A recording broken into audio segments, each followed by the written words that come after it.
Okay, mga kapatid, live na tayo. Alright. Alright, so mga kapatid, welcome sa ating Adult Sunday School dito po sa ating church building. So ang ating pong teksto ay makikita natin sa Matthew chapter 5 and verse 6 na po tayo, no, sa ating pong series. So ang ating pong pag-aaralan ngayon ay tungkol po sa blessed are those who hunger and thirst for righteousness, for they shall be satisfied. So yan ang ating ika-apat na beatitudes. So nakaka-apat na tayo at mapalad nga tayo dahil nalaman natin ang mga winika ng Panginoon. Ito yung kanyang sermon, no, doon sa bundok. At dito natin titignan kung matutuklasan natin kung ano ang ibig sabihin ng Panginoon dito sa mga nauuhaw at nagugutom para sa katuwiran. Ito ay tumutukoy sa physical at ganun din sa spiritual. Dalawa ang tinutukoy nito. Kapag ang mga tao ay nagugutom at nauuhaw, ano ang nangyayari? Sila ay nasisiyahan. Sila ay napupunan yung kanilang kagutuman. Nawawala yung pagod, nawawala yung sakit ng pag-iisip, sakit ng pag-aalala, you know? Kasi kapag ang tao ay nabubusog at ang kanilang uhaw ay nakukuha nila sa magitan ng kaginhawaan ng tubig, kapahingahan, no, gumaganda ang pangangatawan, gumaganda ang ating pakiramdam. So dito pinakita ng Panginoon na sa lupa, ang mga tao ay kumakain at umiinom. Ngayon, pagdating sa langit, ay sinabi din ng Panginoon na tayo ay kakain sa hapag niya, kasama niya. Binanggit yan sa Revelation, di ba? So sabi nga, di ba, ng Panginoon sa kanyang mga alagad, hindi ako makapaghintay na makasama ko kayong lahat, sabi niya, sa hapag ng aking Ama. Di ba? Sabi niya. Kasi sa langit, may binanggit na malaking hapag na walang hanggan. Kapag tayo ay naimbitahan sa hapag ng Panginoon, lahat ng mga tinubos ay kakain na kasama ng Panginoon. No? Yun ay walang hanggang hapag, sapagkat yun ay binigay ng Panginoon sa lahat ng mga tao sa buong mundo, sa lahat ng mga sasampalataya at susunod sa Kanya. Kaya nga, dito pa lang sa lupa ay tayo ay pinagkalooban na ng ganitong mga kaalaman para pagdating natin sa langit, hindi na tayo magtatanong, hindi na tayo mag-aalala kung ano ang gagawin natin doon, at kung bakit tayo nag-aaral ng salita ng Diyos, kung bakit tayo palagi nating ninanais na matuto tayo, no, magkaroon tayo ng makadiyos na kaalaman, na karunungan, na ito'y makapag-iingat sa atin para tayo wag magkasala. So yun lang naman ang dahilan kung bakit tayo ay ine-encourage ng Panginoon na palaging makinig, you know, sa pangangaral ng salita ng Diyos. Bagamat na ang Panginoon ay wala na, pero ine-encourage tayo ng banal na kasulatan na tayo ay manatiling mag-aaral at makikinig ng salita ng Diyos sapagkat ito ay maging pagkain ng ating kaluluwa. Sabi nga, kung ang katawan natin ay pinapakain natin 3 beses isang araw o 2 beses isang araw, depende sa gusto ng tao. May mga taong 1 beses lang kumakain sa loob ng isang araw. May mga tao naman na 5 beses kumakain sa isang araw. May mga merienda pa, di ba? So ngayon, ipinapakita sa atin na talagang ang katawan natin ay inilaan sa ganitong sitwasyon dito sa lupa. Pero pag tayo namatay na, ang ating katawan ay hindi na magiging katulad ng panglupa, na hindi na tayo magugutom, hindi na tayo makakaranas ng dinadanas ng katawan sa lupa. Wala nang kauhawan. Kaya dito ay sinabi ng Panginoon na palaging sinasabi sa Biblia na ang Panginoon ay nagsalita sa maraming mga tao na may mga panahon na ang mga tao ay nagugutom. Natatandaan ninyo na nagpakain ng Panginoon ng 5,000, 4,000. Pero saan kumuha ng Panginoon ng pagkain na ipapakain sa kanila? So doon lumilitaw na yun yung mga signs and wonders na sa magitan ng ilang tinapay at saka yung mga ilang isda ay napakain ng libu-libong mga tao. Sa panahon natin ngayon, ay kapag kayo nagpakain ng libu-libo ay hindi lang mabigat sa bulsa, kung hindi abala. Sino ang gagawa ng preparasyon ng pagkain? Sino ang magluluto? Sino ang maghahanda? Sino ang magbibigay sa mga tao? Sa panahon natin ngayon, mahirap yan. Ang lahat ng mga tao ay pupunta sa isang lugar para umupo at ihahanda sa kanila yung pagkain. Sa panahon ng Panginoong Jesucristo, uupo lang sila sa mga damuhan. Tapos, i-distribute na ng mga 12 alagad ang mga pagkain. No? Tayo, ay sa panahon natin ngayon, ay kakaiba ang ating buhay. Hindi tayo katulad nung araw. So, kapag tayo ay nauuhaw at nagugutom, ay tunay yan na nagpapaalala sa atin na tayo ay nasa laman. Tayo ay mga human being. Tayo ay mga tao na merong laman at buto na nagugutom at nauuhaw. Kaya sinabi ng Panginoon doon sa babae, doon sa Samaria, na sabi niya, painumin mo ako ng tubig doon sa well. Sabi niya, dahil yung ibibigay ko sa yung tubig ay hindi ka na kailanman mauuhaw. So ang Panginoon ay nagsasalita ng espiritual, yung buhay na wala dito sa daigdig. Kasi nga, sabi nga ng Panginoon, yung lahat ng mga iinom at maiibsan yung kanilang uhaw diyan sa balon ni Jacob, ay mulit mauuhaw ng mauuhaw. So kapag ang Panginoon ay nagbigay ng tubig, ay kailanman ang tao ay hindi na mauuhaw kailanman.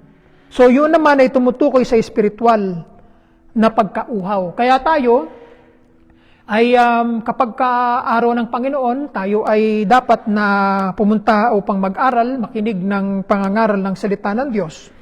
Upang tayo ay maibsan sa ating kauhawan, sa ating kagutuman, sapagkat habang tayo nabubuhay sa mundo ay kailangan tayong makinig ng salita ng Diyos. Kasi yan ay nagpapaalala sa atin kung paano tayo makapag-iingat. Kasi kapag hindi tayo nagbabasa ng Biblia at nakikinig ng salita ng Diyos, malamang na madaling magkasala ang isang tao. Kasi walang gumagabay sa kanya. Ngayon, kung ang ministro o mga guro lamang ang nangangaral sa kanya at sila ay hindi nag-aaral ng pansarili, maaaring kulang pa sa kaalaman ng mga Kristiyano. Kaya kailangan na walang tigil ang mga Kristiyano na mag-aral at magbasa ng salita ng Diyos. Kasi kapag ang desire kung gusto ng tao na maging matuwid sa paningin ng Diyos, kasi tayo nagiging matuwid sa pamamagitan ng ating pananampalataya kay Kristo. Kasi sa mundo talagang walang matuwid sa lupa, no? Lahat tayo ay nagkasala, hindi tayo nakaabot doon sa palatuntunan na sinabi ng Panginoon.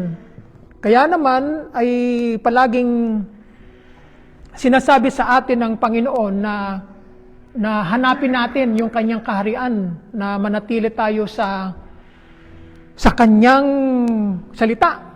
Ibig sabihin, hahanapin natin, no? Yung bang nasain, yung i-desire natin na makamit natin yon.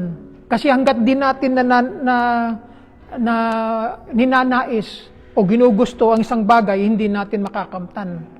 Kaya humisan, ang mga tao umuuwi, kulang. Yung kanilang spiritual ay kulang. Ibig sabihin, hindi ganap yung kanilang spiritual na pangangailangan.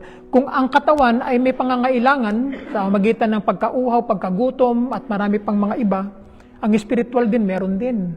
Meron din siyang pangangailangan. Kaya nga kapag hindi natin inalagaan yung ating spiritual na buhay, yung ating kaluluwa, maaaring ang katawan ng tao ay mataba sa panlabas, malusog, pero ang kanyang kaluluwa ay gutom o payat, diba? Kaya dito ipinapakita na maganda sa mundo kung tayo ay mataba, o hindi naman mataba, kundi maganda ang pangangatawan, malusog, Kasi hindi basihan ng isang tao mataba, malusog siya. Hindi basihan yun eh. Kasi ang pagiging malusog, yung malakas ka, wala kang sakit. Yan ang basihan ng isang taong malusog. Diba? Kasi ang isang taong mataba, ang problema niyan, obese ang tawag, hindi ka makakilos ng maayos. Pagka ang isang tao naman ay payat o malnourished, mahina siya. Diba? Kailangan ng isang tao ay nandun sa gitna. Nandun sa katamtamang sitwasyon ng kanyang buhay. So kailangan ang tao dapat niyang nasain yung katuwiran, yung righteousness. Kasi hindi tayo nakakaabot dyan eh. Walang taong nakakaabot sa katuwiran ng Diyos maliban na ang tao ay ibigay niya ang kanyang buhay sa Panginoon bilang Panginoon na tagapagligtas. At nagiging matuwid siya sa ginawa niya dahil sa pagtanggap niya sa ating Panginoong Jesucristo. Yung hunger na iyon ay magkakaroon siya ng tamang relasyon, yung right relationship with God, sapagkat minanasa ng isang tao na hanapin ang salita ng Diyos. No? Yun ang magiging pasimula ng kanyang paglakad sa Diyos. So when Jesus says that those who hunger and thirst for righteousness ay tinatawag na mga mapapalad, tinatawag sila mga blessed, yung mga taong nagsisikap, nagtiyataga, yung ginagamit nila yung kanilang panahon sa lahat ng mga bagay para sa kaharian ng Diyos. Nagsisikap sila. Ginagawa nila yung the best na kanilang magagawa para sila makapaglingkod sa Diyos. Yan ang tawag dyan ay mga nauuhaw at saka mga nagugutom sa katuwiran. Gusto nilang mapaglingkuran ng Panginoon sa magitan ng paghanap sa kanyang kaharian. Di ba sinasabi ng Panginoon? Hanapin ninyo, sabi niya, di ba? Seek ye first the kingdom of heaven. Hanapin ninyo una muna, bago ang lahat. Kasi pag inuna natin ang Panginoon, ang kanyang kaharian, ang lahat ng mga bagay na pangangailangan ng tao ay pagkakaloob ng Diyos sa kanya. Ang daigdig ay baliktad. Inuuna ng mga tao sa daigdig ang ang mga pangangailangan ng tao sa sanlibutan. Hinuhuli na nila ang Diyos. Kaya kung minsan, ang buhay ng tao ay hindi masaya. Napapansin ninyo na ang mga taong malayo sa Diyos ay hindi sila masaya. May kulang at may kulang pa rin. Di ba? Pansinin ninyo ang mga Kristiyano, bagamat sila ay mahihirap, walang sapat na kayamanan, pag-aari, pero masaya sila. Meron silang kapayapaan sa pag-iisip, meron silang kaligayahan na masasabi ng daigdig, anong klaseng kaligayahan meron kayo? Bakit hindi namin maramdaman yung nararamdaman ninyo? Kasi yung kasiyahan ng mga tao ay nanggagaling sa sanlibutan. Pero yung kasiyahan na nanggagaling sa atin, sa mga Kristiyano, ay nanggagaling sa Panginoon. Sabi nga ng Panginoon, ibibigay ko sa inyo yung kapayapaan na hindi kayang ibigay ng sanlibutan. Kaya dito ipinapakita na ang Panginoong Jesucristo ay naniguro sa mga tao na yung mga nagnanais na maging matuwid sa harapan ng Panginoon ay kinakailangan na ang isang tao ay magutom siya at saka mauhaw sa katuwiran. Ibig sabihin, hanapin niya ang Diyos sa kanyang buhay. Yung mga bagay na tungkol sa Diyos, yung mga nauukol tungkol sa Diyos, ay dapat hanapin ng tao dito sa daigdig. Hanapin niya ang kaharian ng Diyos at siya tatawaging mapalad. Di ba? Because they are pursuing the right thing. Ngayon, ano ang context nito? What is the context of this verse? Ano ang sinasabi sa atin? Ano ang ibig sabihin? So yung the Sermon of the Mount ay sermon ng Panginoong Jesucristo na ibinigay niya sa bundok doon sa Galilee. Ito ay masasabi natin na kakaibang sermon na sinesermon ng mga rabbi noong first century. The first century rabbi only teach and preach about the law of Moses, about the prophets, about the Psalms, at saka kung ano yung nakalagay sa Jewish scriptures. Pero ang Panginoon, nagko-quote siya ng mga salita sa law, sa Pentateuch, sa prophets, at saka sa Psalms. Nagko-quote siya Pero hindi niya ginagamit ang lahat ng nandoon kasi ang Panginoon ay nagbibigay ng bagong philosophy. Nagbibigay siya ng hindi bagong katuruan eh. Ito yung mga kaalaman at karunungan na hindi para dito sa lupa. Kasi yung law, at saka yung mga prophets, at saka yung mga psalms, yun ay nilikha ayon sa buhay ng mga tao dito sa lupa. Yung mga ginawa ng mga Israelita. Ngunit, sabihin na natin 50% ay patungkol sa buhay ng mga tao sa lupa, at yun naman 50% ay kung ano ang mangyayari sa darating na panahon. Inihahanda ng Diyos ang tao na pag sila'y namatay, ay meron silang mapupuntahan. So ang Panginoon ganun din. Hindi niya binago eh. Ang scriptures. Ang sabi niya na parito siya hindi para siwasakin, sirain ang kautusan, kung hindi pagtibayin niya. Yun ang sinabi niya eh. Kaya naman, ang Panginoon ay kakaiba sa mga Jewish rabbis no mga panahong iyan sa first century. Kasi nagbigay siya ng mga sermon, pagtuturo, nakakaiba sa mga Jewish rabbis, yung mga scribes, yung mga Pharisee, kakaiba ang kanilang mga itinuturo ng Panginoon. So, the one that is recorded in the book of Matthew, itong ang pinag-aaralan natin, ay ito yung very beginning ng ministry ng Panginoon. Na he had experience, yung 40 days ng kanyang temptation sa wilderness, at ano ang naging epekto noong kanyang fasting doon sa wilderness. Di ba? Dito pumapasok yung Matthew chapter 5 verse 6. Matapos ng Panginoon na gawin yung kanyang fasting, 40 days and 40 nights, ano ang nangyari sa Panginoon? Nagutom siya. Nauhaw siya. Di ba? So bilang tao, ay naranasan ng Panginoon yung thirsty, yung thirst, at saka yung nagutom siya. Ngayon, kapag ang isang tao ay nagugutom at nauuhaw, diyan pumapasok ang tukso.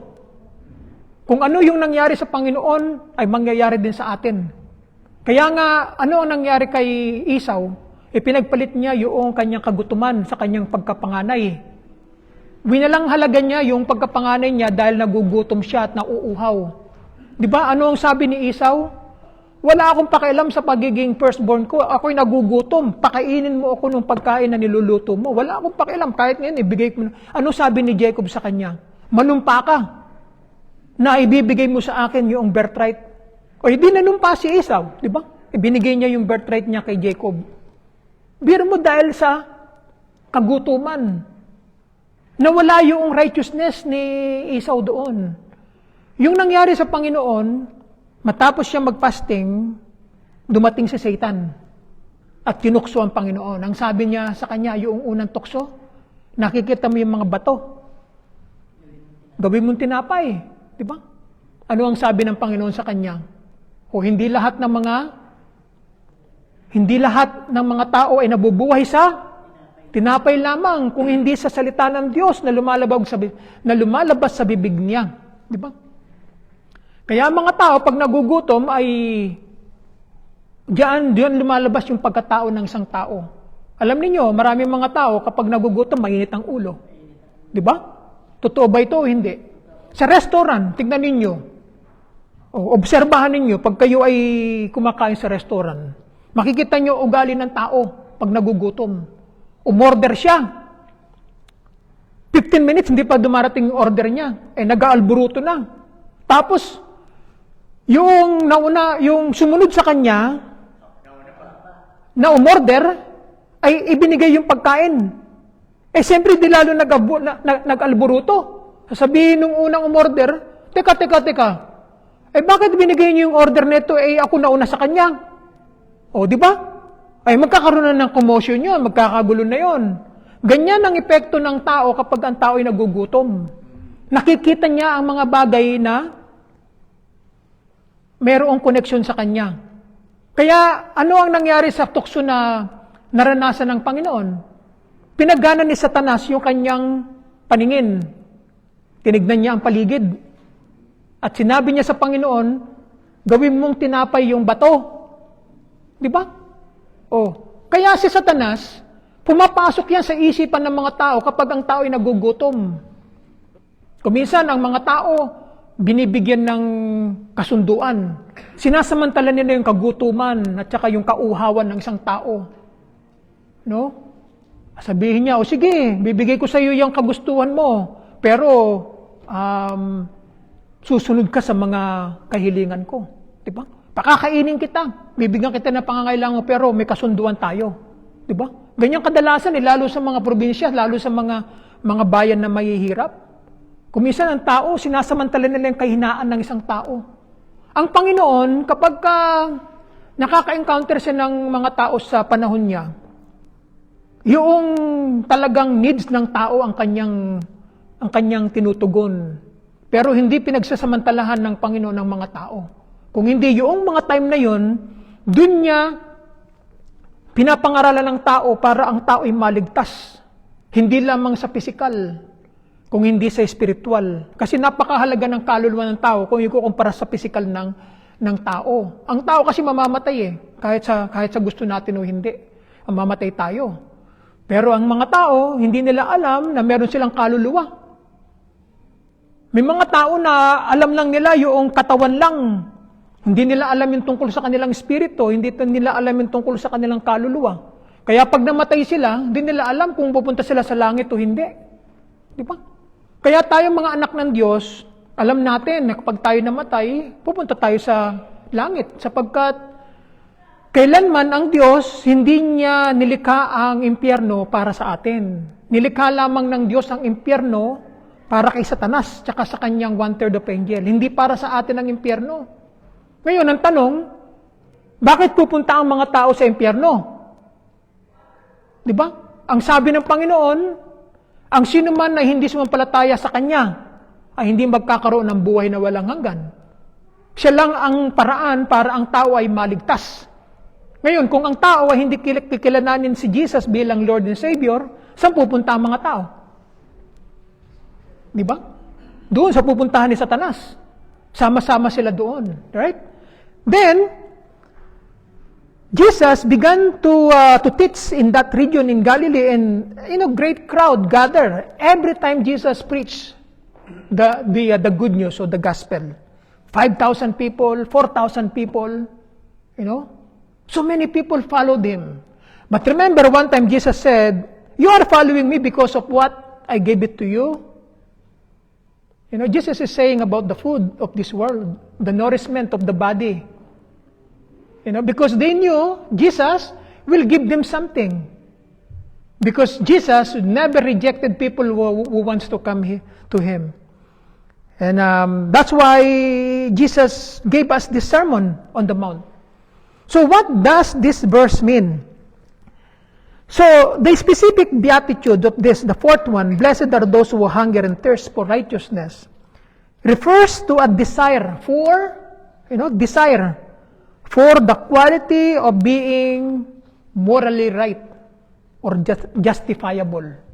So, that is the meaning of this beatitude.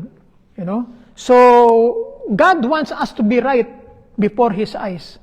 Not wrong, because there is a difference between right and wrong. Right, it means you're doing the right thing. You're doing the holy things of God. Wrong, it means negative, doing sinning or by different situation if you're doing the right thing. Opposite.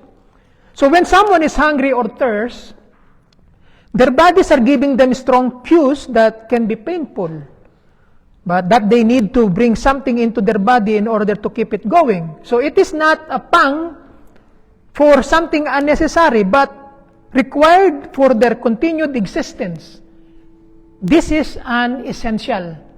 Foods, water, they are essential for our existence.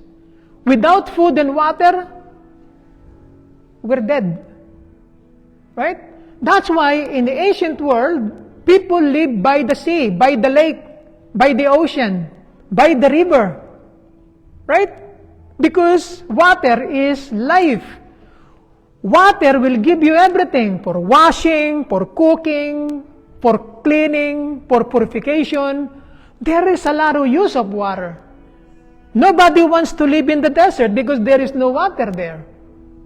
In the lake, by the river, you can find a lot of things. Life, food, so many things. That's why they prefer to live those area, but not, you cannot find any water at all. So Jesus is saying it is a good thing, and that God notice when someone begins to desire to be morally right or justified before God. A want or need to be righteous does not make someone justified. What is the difference between want or need and need? What is want? Want is, I want to eat. I want to have this. I want to do this. I want to. It means it's not necessary. It's not important. Need is different word. Need is essential. You have to eat because if you don't eat, you will die. The body will gonna shut down. Right? You need to drink. What about if you have a glass of water on the table and you will not get the water out of the glass or the cup without taking it and put it in your mouth? Right? Yeah, you have water, a glass of water on the table, but you need to take the cup of water and put it in your mouth and drink it. And what about if you saw already a cup of water on the top of the table and you don't do nothing? What will happen to you? Diba? You see the difference? You have to act. You have to do something. So that is the difference between the word want and need. How to be righteous before the eyes of God? You have to do something. We have to act something. That's why Jesus explained about the kingdom of heaven.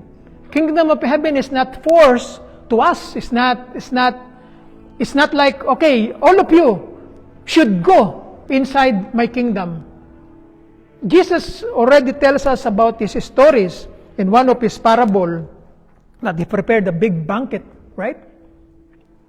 And he said to his servants, go out to the streets and tell them to come to my banquet. Everything is ready.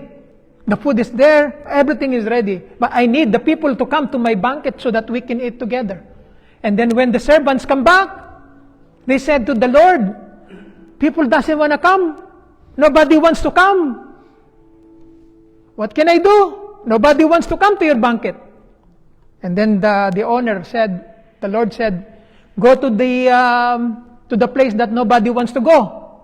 Tell the crippled, the blind, the mute, the beggars, tell them to come to my banquet. Everybody come.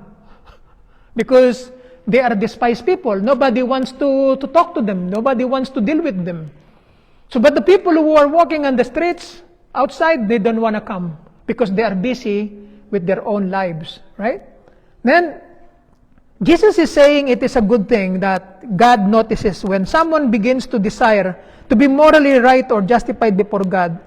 This is a want or need to be righteous does not make someone justified.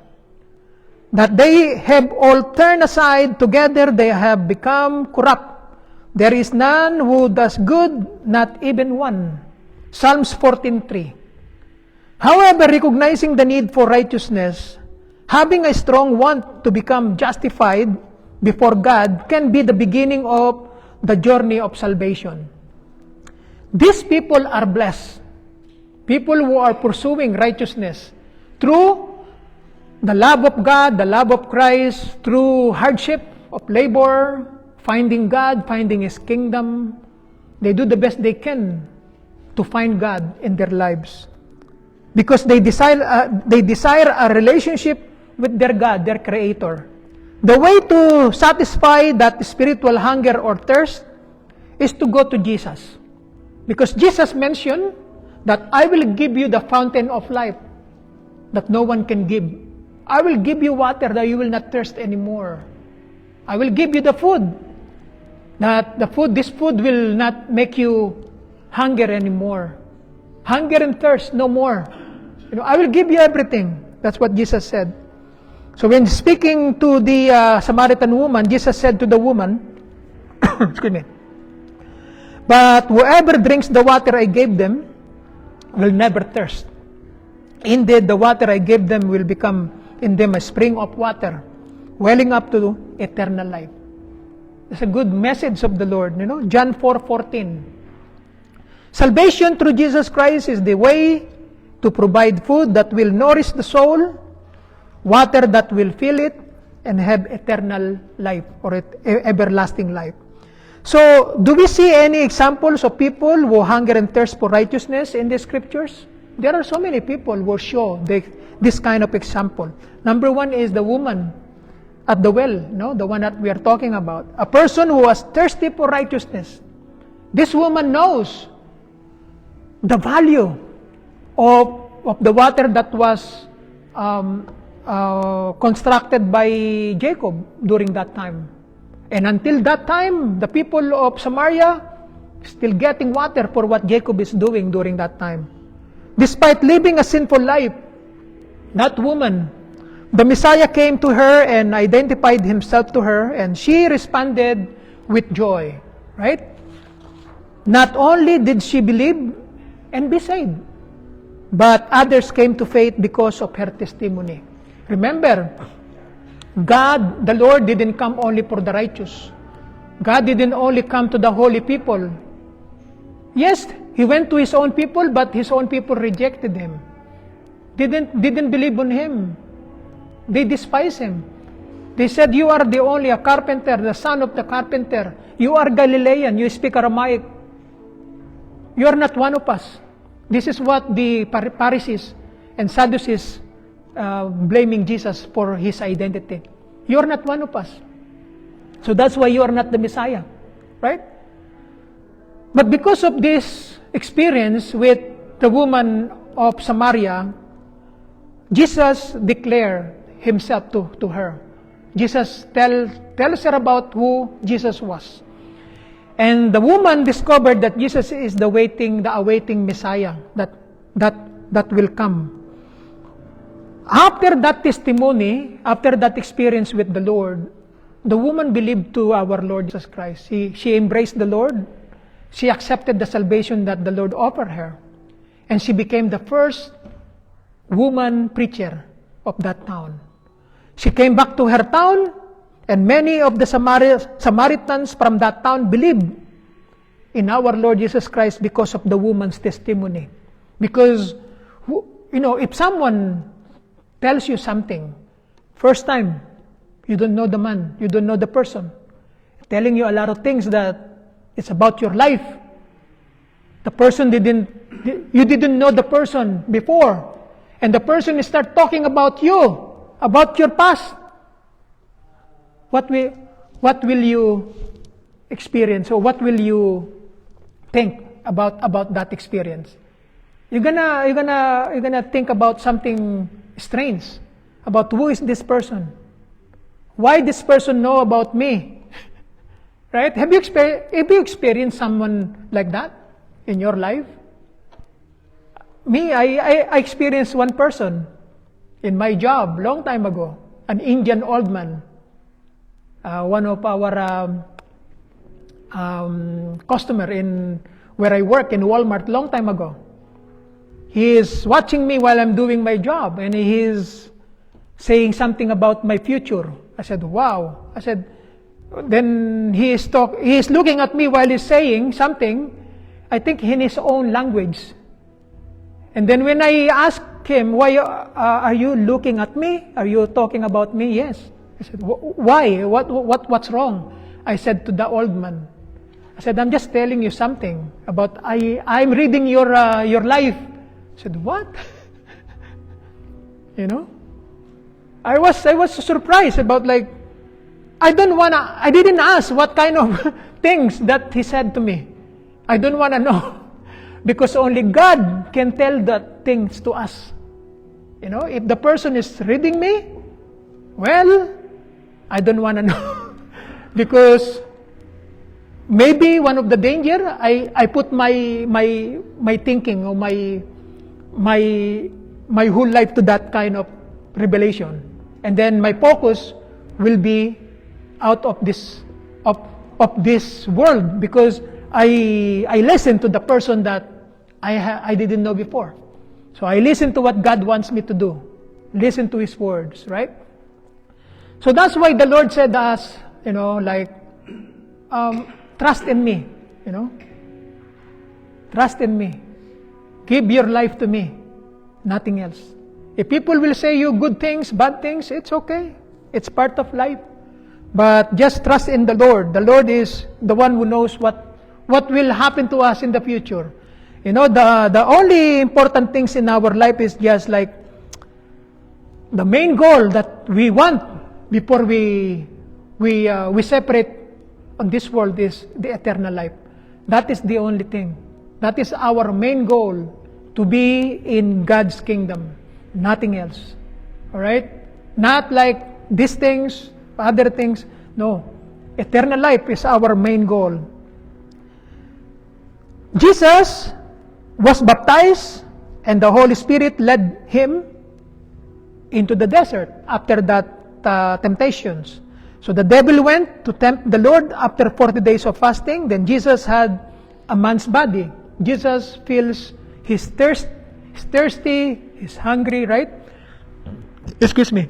And experience physical hunger.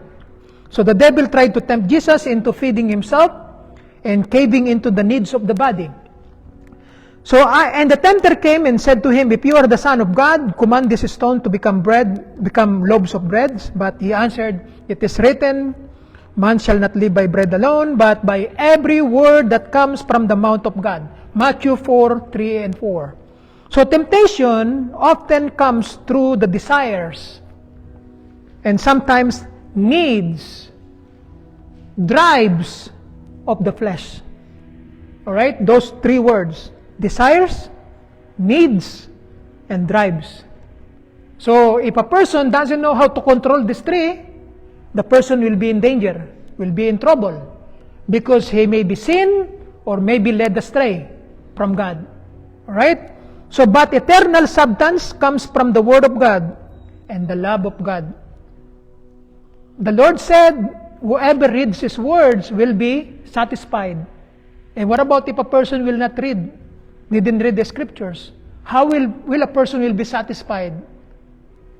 A person should read his Bible, his book, the book from God. So how can we incorporate this into our faith journey? All of us have spiritual journey. All of us, God gave us a spiritual journey. All of us have number. Imagine we are running in the spiritual marathon of faith. Until today, we are still running. What is your number? We have our own jersey. Right? We have our own jersey. If you are working, we have employee number. Right? And you are the only person who have that number. Am I right? I have my employee number at my work, and I don't have any similar number on that. When we get hired, me and my other co-workers, the last number of my employee number is number 3. Alright? There is 2 ahead of me, almost the 6 numbers, the same, except the last number. So the 2 person ahead of me is 1, and the second one before me is 2, and I am number 3. And then the next to me is number 4. But same numbers on those 5 numbers. The 6 numbers only different. That's why there is no replica, there is no same number. For us, in the sight of God, we are all the same. We have no numbers, but God created us uniquely. We are not the same in this world. But when we go to heaven, we will be the same. We are not like in this world. All of us will be like the angels in heaven. We are all the same like the angels in heaven. No more thirst, no more hunger, no more pain, no more sorrows. We are all like angels. But the Lord Jesus Christ also mentioned that in heaven there is also a tree of life, like in the Garden of Eden. Whoever eat that fruit will never experience death anymore. That's why it was called the tree of life. That's why when Adam in sin ate the fruit of the forbidden tree, God talked to each other. Right?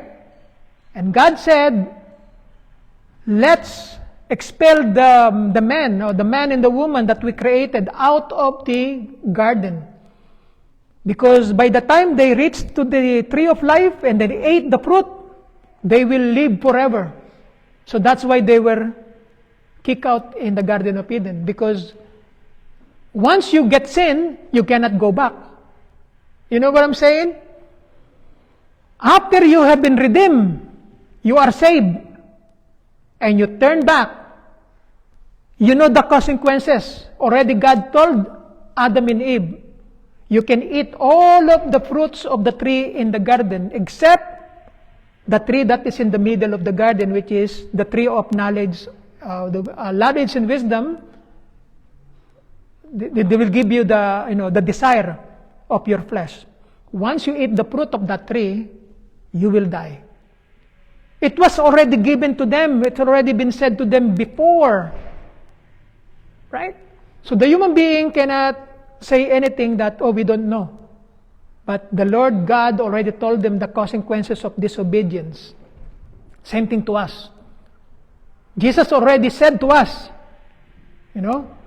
people will not go to heaven, to the Father, except through Him.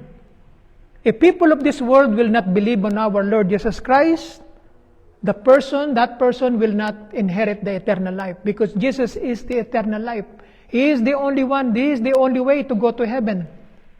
Nothing else, nobody else. Once someone has started that relationship with Jesus by repenting of their sins, turning away from evil, and submitting one's life to the Lord by accepting the death and resurrection of our Lord Jesus Christ paid the price for our sins, they begin a new life. So the Word of God, the Bible, is a source of spiritual nourishment, and the prayer is a time of refreshing and replenishment. Having a consistent, joyful, and intentional relationship will allow a person to feed their spiritual needs with living water and true nourishment. These people will be happy and blessed in eternity, though there will be struggles in this life. So in conclusion, God wants everyone to come to Him and have a relationship, and has put eternity into the hearts of all people. When someone acknowledges their need, their sin for God, and desires to be justified before God, that person is desiring the things of God. Salvation comes to those who want a relationship with God, which can only be had through our Lord Jesus Christ, and having His righteousness credited to a sinner. So in John 7:37 to 38, in closing, Jesus stood up and cried, "If anyone thirst, let him come to me and drink. Whoever believes in me, as the scripture has said, out of his heart will flow rivers of living water." Amen. All right, so thank you everyone, and we'll see you again next Sunday for our 5th Beatitudes. All right? So the 5th Beatitudes would be merciful. All right? So that's going to be our topic next Sunday. So thank you everyone, and we will begin in our prayer before we start our morning worship, and God bless you all. We'll see you again next Sunday, and bye for now.